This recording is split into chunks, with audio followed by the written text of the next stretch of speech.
The Bronx Jane Doe, May 1990. Identified as Neida Esther Monge.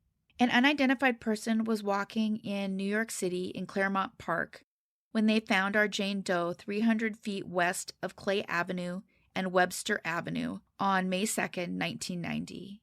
Those examining her believed her to be either Black or possibly Hispanic, estimating she was between 20 and 35, and that she had a linear scar with parallel suture marks under each breast.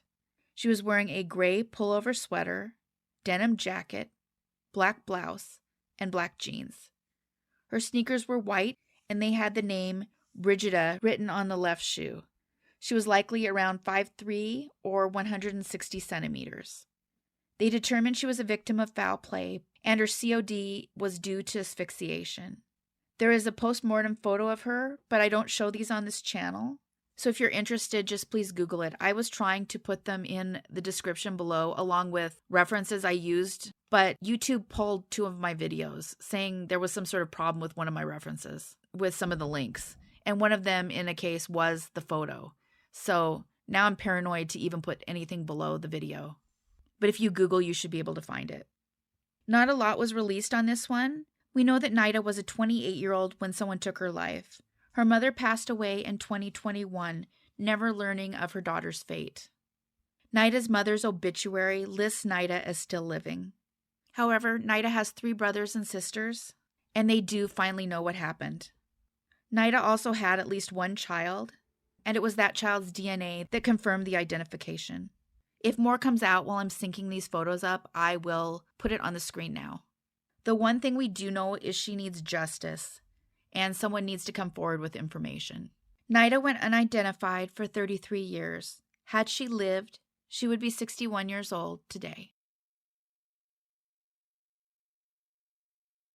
The Hillsboro Jane Doe, also known as Orange County, North Carolina Jane Doe, identified as Lisa Coburn-Kesler.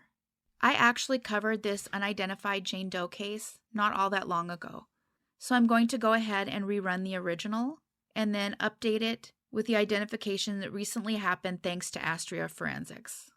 I want to apologize ahead of time just in case there's a difference in the quality of the sound of this video and the prior video.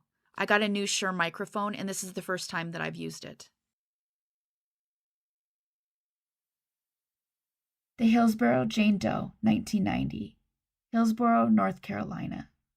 It was September 19th, 1990, when a woman was found along the eastbound lanes of Interstate 40 in Hillsboro, North Carolina.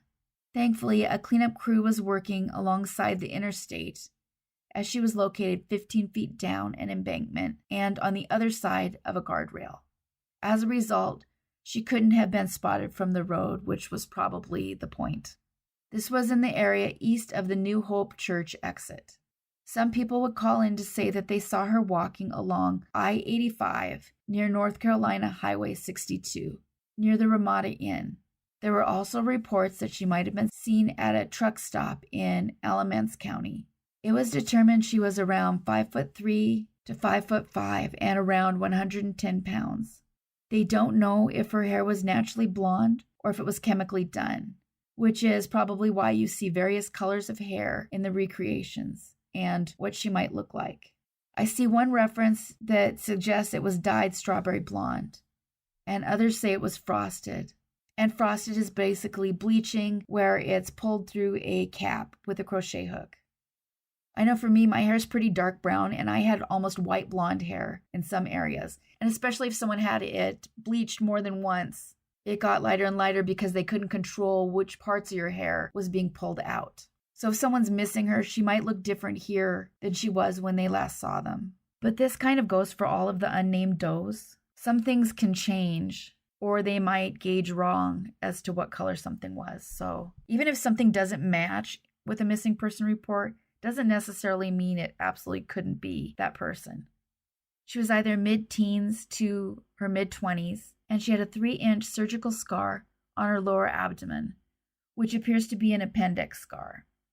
She had good dental health, and 3 of her teeth had fillings. She was wearing an oversized pink sweatshirt, seen here, with 3 cartoon bunnies shown on the front. The police tried to track down where the shirt originated from, but they couldn't come up with a place. They did a tox screen on her remains and it was clean. It is noted that she had a thin, yellow metal ring on her left hand ring finger, as well as the bracelet seen here. Her COD was manual asphyxiation. Weirdly, she had clean socks and no shoes. Because she clearly hadn't been walking around in those socks, it's thought that maybe the person took her shoes as a souvenir. Family and friends would be looking for someone likely born from 1965 to 1976. Her peers would be around 47 to 58 years old in 2023, missing someone who disappeared from their lives in 1990 or earlier. A really disturbing element to this case is that it states she was cremated and buried at sea. While obviously no one had been identified using genetic DNA yet and genealogy, they knew DNA existed, so this just makes it that much harder now to solve. I'm not sure I understand cremating someone who hasn't been identified yet. But then again, they also lose where some of these people are too. So DNA isn't always a given. There are two components to a case like this, obviously. One, who she was, and two, who did it. In this case, the police noted there was possibly a link between other cases where the perpetrator was a man who drove a taxi. That man was arrested in Guilford County a few months later in 1990 after taking the lives of people in a similar way in that general location. Shortly after, police officers tried to interview him, which he refused to allow. He took his own life. So there's no way to know for sure if he is the perpetrator in this case. If they found DNA of the person who did this, that's not noted either. They've compared her DNA or dental films to 47 missing women, so far ruling out all of them. It isn't specifically stated, but I suspect that because she was cremated, that someone is going to need to come forward for a comparison. Her DNA is sitting in CODIS right now, and if anyone's missing a loved one, they should contact NamUs, which is in charge of these cases, and submit your DNA. There are laws in place that have to do with this. If anyone has any idea what happened to her, please call the number on your screen. After 33 years, Astria Forensics used new technology to get usable DNA. The strand of hair was obtained by a detective and was saved along with evidence from her case. Most of these old cases don't have DNA in the file. And once the DNA was obtained, Leslie Kaufman, who is a forensic genealogist, would spend months tracing her DNA throughout Lisa Coburn-Kessler's family tree. But they were able to finally confirm this was in fact her, and she was only 20 years old when her life was taken. She had grown up and spent most of her life in Jackson County, Georgia. It's not clear how she ended up in Hillsboro, North Carolina. The thing about these cases, too, is that they cut so deep. Not only did someone go unpunished, but someone's name was taken away. And families suffer for decades, and they're victims in this, too. In this case, it was 33 years after the loss of a 20-year-old woman. And the fact that Detective Dylan Hendricks found the hair in her file, it appears there wasn't DNA that was at least suitable for genetic genealogy prior to this.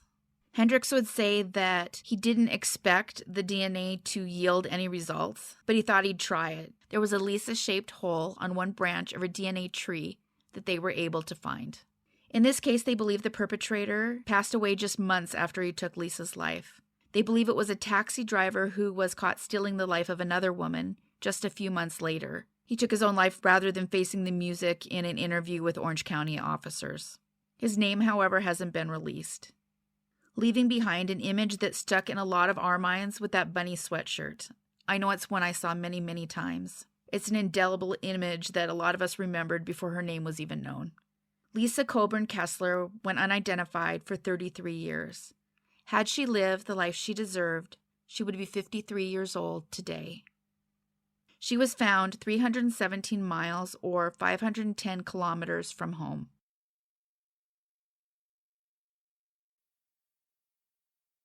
Huge thanks for watching all the way to the end, and a big thanks to all of you who consistently like and comment on the videos. Whether you leave a full comment or an emoji, it makes a huge difference. So if you consistently watch my videos, maybe take a moment to subscribe. It's a huge push toward the videos being suggested to new people. The next goal is 20,000. Thanks everyone for watching. Take care of yourselves and each other.